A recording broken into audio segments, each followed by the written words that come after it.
नहीं, master stroke नहीं की, किसी और मास्टर से आप लिया गया ये स्ट्रोक है। तो जब आप तेजस्वी जी की पेंशन बढ़ोतरी को आधा अधूरा, पूरा तो नहीं ले पाए, बिजली भी जो निःशुल्क करने की उनकी 200 यूनिट की उनकी कमिटमेंट थी, उसमें से 125 किया। तो जब आइडियाज़ ले रहे हो ना, तो आइडियाज़ का स्वामित्व जिसके पास है, कह दो कि वही चीफ मिनिस्टर है। तेजस्वी ही चीफ मिनिस्टर मटेरियल है, हम स्वीकार करते हैं, क्योंकि उनके द्वारा ड्रॉ की हुई लकीरों को आप फॉलो कर रहे हैं प्रतिदिन। अभी तो मैं बता रहा हूँ, आने वाले दिनों में और भी जो तेजस्वी जी की घोषणाएं हैं उनको आधे अधूरे मन से, आधे अधूरे तरीके से लेकिन लागू किया जाएगा। इसका मतलब आइडिया सुप्रीम है। किसका आइडिया है ये पूरा बिहार जानता है। लेकिन बीजेपी का तो सीधा आरोप है, कहीं से सुन लेते हैं अब बोलने लगते हैं। बीजेपी के आरोप पर मैं गंभीरतापूर्वक इसको टिप्पणी लायक नहीं समझता। इसलिए नहीं समझता ना कि बीजेपी की पूरी मशीनरी हतप्रभ है, उनको समझ में नहीं आ रहा है कि वो कैसे काउंटर करें। क्योंकि प्रधानमंत्री जी आते हैं, गृह मंत्री जी आते हैं, वो भी महागठबंधन और तेजस्वी जी द्वारा जो ड्रोन नैरेटिव है उसको चैलेंज नहीं कर पाते हैं, उसका जवाब नहीं है, और बिहार में नफरत की फसल भी नहीं लगेगी। तो बीजेपी बड़ी मुश्किल में है। मनोज झा जी, अस्पताल प्रोमिनेंट हॉस्पिटल पटना का, उसके में घुस के किसी को गोली मारी जाती है। मैं एक बात कहूं, लगातार कह रहा हूं, आलोचना के दृष्टिकोण से नहीं, बिहार देश भर के लिए सामूहिक चिंता का विषय होना चाहिए। आपका एजेंडा हो, कोई अखबार हो, कोई दिन ऐसा नहीं जाता जब हम इस तरह की घटना से रूबरू नहीं होते। कहीं हत्या, बलात्कार, छिनतई, अटेम्प्ट टू मर्डर, ये क्या है? इसे हम रूल ऑफ लॉ कहेंगे? नेता प्रतिपक्ष जब कहते हैं तो तिलमिला जाते हैं बीजेपी के लोग। साहब, बिहार में आज की डेट में एक व्यक्ति जो घर से निकलता है भगवान को प्रणाम करके निकलता है, मैं सकुशल आ जाऊं।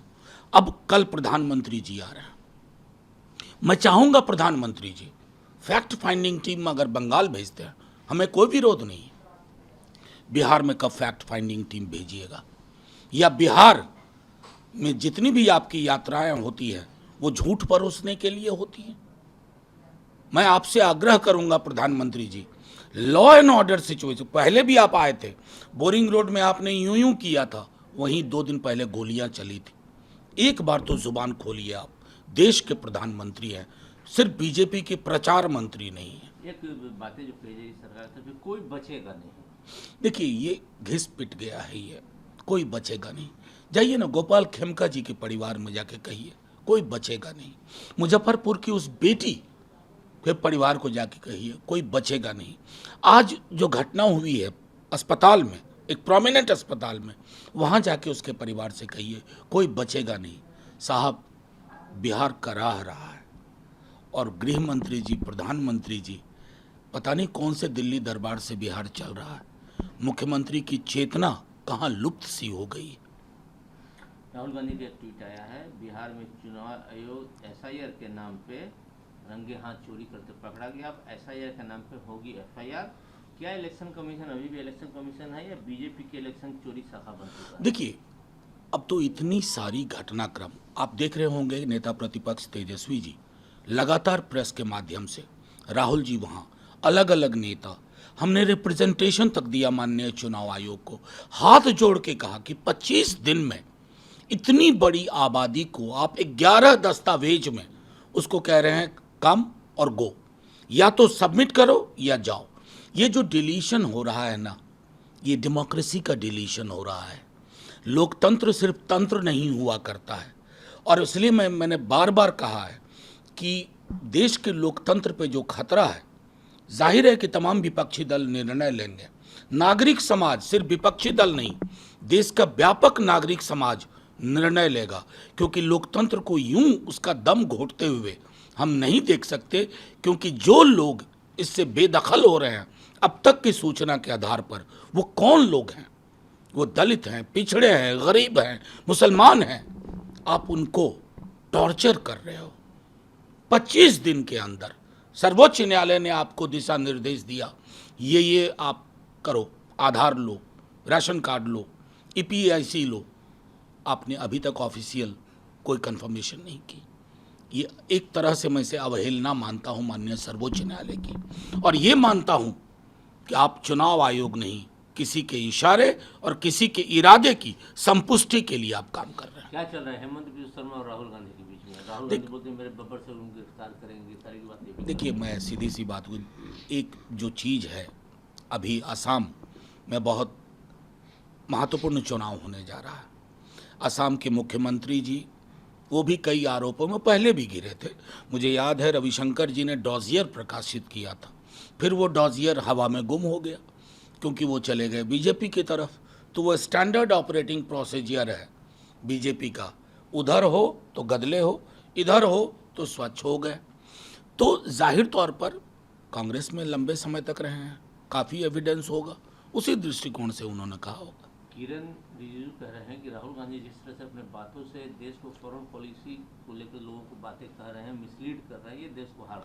मैं किरण रिजिजू जी से हाथ जोड़ के विनती करता हूँ, किरण रिजिजू जी, अभी हमारे माननीय जयशंकर जी विदेश मंत्री मिले चाइनीज़ काउंटर पार्ट से, क्या उन्होंने जिक्र किया उनसे कि ऑपरेशन सिंदूर के दौरान आपकी पक्षधरता हमारे शत्रु मुल्क के साथ जो थी वो हमें नागवार गुजरी है? क्या ये सवाल हम ना पूछें? जब हम ऑपरेशन सिंदूर के दौरान हमने दुनिया भर में डेलीगेशन भेजा, हम इतने मित्रविहीन क्यों दिख रहे थे? वैश्विक पटल पर इतना मित्रविहीन ये भारतवर्ष कभी नहीं रहा था। क्या इनके बारे में सवाल ना पूछें? रिजिजू जी, आज आप सत्ता में हैं, कल नहीं रहिएगा। वो आपसे पूर्व कांग्रेस में थी, कांग्रेस सत्ता में थी, आज नहीं है, लेकिन ये देश तो रहेगा ना, इसका महासागर वाला चरित्र तो रहेगा ना, इसे कलुषित मत करिए। ममता बनर्जी का बयान आया है कि हम लोग सभी धर्म, सभी लैंग्वेज का सम्मान करते हैं। इसका मतलब ये है कि बंगाली जो है ना, उनको एट्रोसिटी फेस करना पड़ेगा, हम लोग इसको टॉलरेट नहीं करना। नहीं, ये मुझको याद है, आज से कुछ दिन पूर्व मैंने एक पोस्ट भी किया था, क्योंकि मुझे जानकारी मिली थी जय हिंद कॉलोनी दिल्ली में। अब इस देश में बांग्ला बोलना मतलब बांग्लादेशी हो जाना है। हम भूल गए कि बांग्ला इस देश की एक महत्वपूर्ण भाषा है। भाषा के आधार पर किसी को आप शक के दायरे में ले आए। अभी आपने कुछ लोगों को डिपोर्ट किया, बाद में वापस लाना पड़ा, आपने अपने ही नागरिकों को डिपोर्ट कर दिया था। क्यों? वो बांग्ला बोलते थे। धर्म की दीवार आपने खड़ी की, अब भाषा की दीवार खड़ी कर रहे हैं। कितनी दीवारें खड़ी करोगे भाई भाजपा के लोगों? उस संदर्भ में उस बयान को देखिए जो माननीय मुख्यमंत्री ममता जी ने कहा।